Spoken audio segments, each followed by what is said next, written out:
Salam alaikum, Talid. J'espère que tout le monde va bien. Alors, je reviens sur une vidéo que j'ai postée il y a quelques jours. C'était quand? 23 novembre, bon, il y a 2 jours. Elle s'appelle Îles Canaries, Espagne, Sahara occidental, Maroc. Et je parlais donc de l'instrumentalisation, des vagues d'immigration aux Canaries orchestrées par le Maroc pour faire pression sur l'Espagne sur la question du Sahara occidental. Je disais dans la vidéo, vous pourrez aller la revoir si vous ne l'avez pas vue, je disais que c'est en fait une arme à double tranchant parce que les Espagnols, au niveau peuple, ils vont faire pression sur leurs partis politiques et les partis politiques feront pression sur le gouvernement. Voilà ma logique dans la vidéo, vous pourrez aller la voir si vous voulez. Ben aujourd'hui, je voyais un peu la presse espagnole, et justement, il y a un sondage qui vient de sortir dans un grand journal, hein, El Espagnol, qui est connu. Et donc le sondage, qu'est-ce qu'il dit? La question c'est: ¿Cómo cree que está comportamiento Marruecos en materia de inmigración comme en Espagne? Que pensez-vous du comportement des Marocains en matière d'immigration avec l'Espagne? 83% des réponses disent que le Maroc est hostile. Ses actions sont hostiles contre l'Espagne. Vous avez 5,7% qui disent que le Maroc collabore bien avec l'Espagne sur cette question. Les 5,7%, c'est les ultra-conservateurs, etc. En fait, les franquistes et compagnie, ceux qui soutenaient, voilà, l'extrême droite espagnole surtout. Qui soutient le Maroc en fait. Mais 83% des Espagnols sont excédés contre le Maroc. Alors, voilà, donc là oui, je vous fais la traduction, ça c'est l'article. 83% pensent que le Maroc agit de manière hostile en tant que complice de l'immigration de masse. Voilà, et ils ont bien conscience que c'est totalement lié à la question du Sahara occidental. Voilà. Hein. C'était le sondage 22 novembre, je viens de le voir en fait. Hein, sur ma vidéo, je l'avais fait sans l'avoir vu. Et là, il y a Podemos. Podemos, je vous en ai parlé dans la vidéo aussi, qui est un parti très important maintenant en Espagne, de gauche, dont le vice-président du gouvernement espagnol fait partie du parti Podemos. C'est cet homme-là, hein, voilà. Et qu'est-ce qu'ils viennent de demander? Là, le vice-président du gouvernement espagnol, hein, c'est juste après le Sanchez, le président en fait. Hein. Donc Podemos demande à Sanchez de garantir le référendum sur le Sahara au milieu de la crise migratoire avec le Maroc. C'est exactement ce que j'avais dit.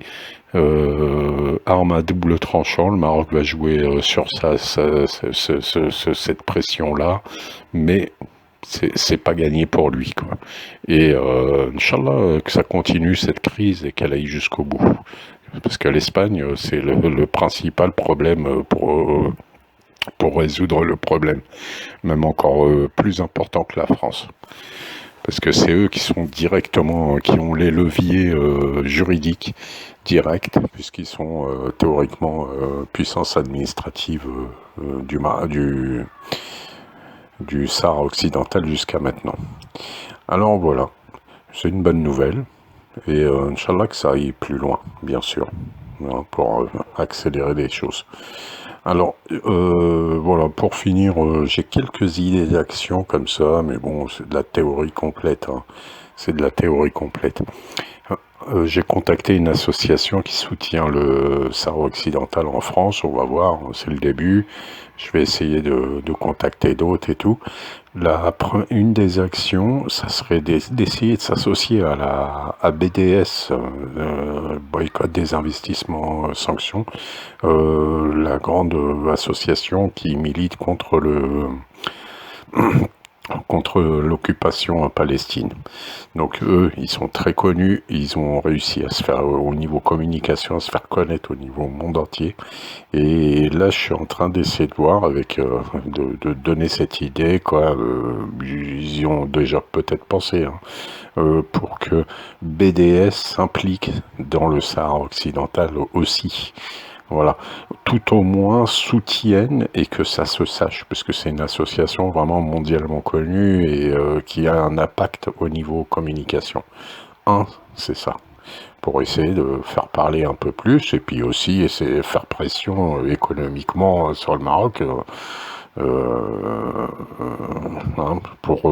comme il y a une autre vidéo où je parle de boycotter les produits issus du Sahara occidental. Ça, c'est une idée. Une autre idée, vu que... Alors là, je suis pas stratège militaire, hein, mais bon. Vu que il y a la guerre a repris. Pour le moment, c'est pas intense, hein, d'autant que les Sahraouis, vu qu'ils ont arrêté de faire la guerre depuis 91,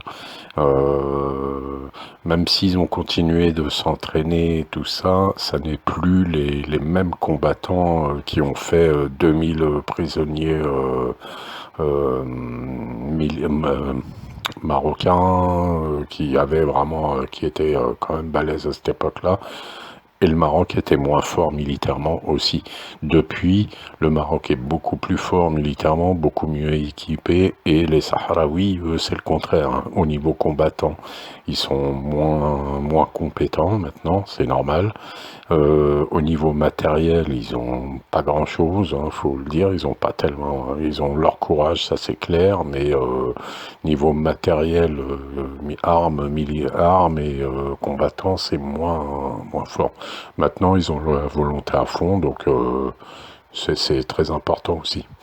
Donc, au niveau action, ce qu'il faudrait, c'est pilonner Guergueret, le côté marocain, faire reculer les militaires marocains à Guergueret, pilonner le poste, comment dire, le poste frontière là, marocain qui a leurs douanes armes. Réussir à faire ça, se concentrer beaucoup là-dessus, puisque c'est Guergueret, le grand truc. Essayer bombarder le long du mur, dans des endroits complètement déserts et tout ce qu'ils font, à Mahbès, je sais plus les noms, hein, je les ai plus en tête, mais je sais pas si c'est vraiment ce qu'il y a de mieux à faire, mais bon, c'est utile, hein, bien sûr.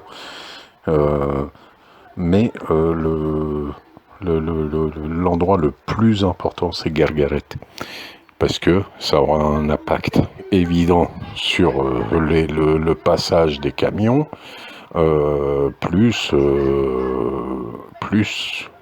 ça m'amène à ma deuxième idée, c'est qu'il faudrait réussir à les faire reculer, même s'ils sont plus forts et tout matériellement au niveau militaire, mais bon, il faudrait réussir ça, et réussir ensuite à faire entrer des Sahraouis en terre du Sahara occidental par Guergueret, puisqu'il y a une brèche où il n'y aura pas de mines, puisqu'il y a des routes, justement, parce que sinon il y a 2 millions de mines, je crois, hein, tout le long du mur, mais à cet endroit, il y a des endroits où il n'y a pas de mines.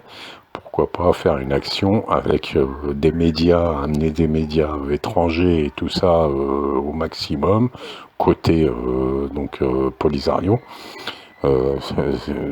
et filmer tout ça, et faire entrer en masse, je sais pas, 10 000, 20 000, quelque chose de conséquent quand même, des civils, une sorte de marche verte à l'envers, les faire entrer sur le territoire occupé, et ensuite peut-être qu'ils ressortiront, qu'ils y resteront, mais enfin que ça fasse un événement à la Hague des musiques, tu vois, un truc qui pourrait être médiatisé. Voilà, bon, c'est de la théorie, mais c'est des idées. En tout cas, j'ai bien vu que c'était une arme à double tranchant, Inch'Allah qu'elle se retourne contre eux.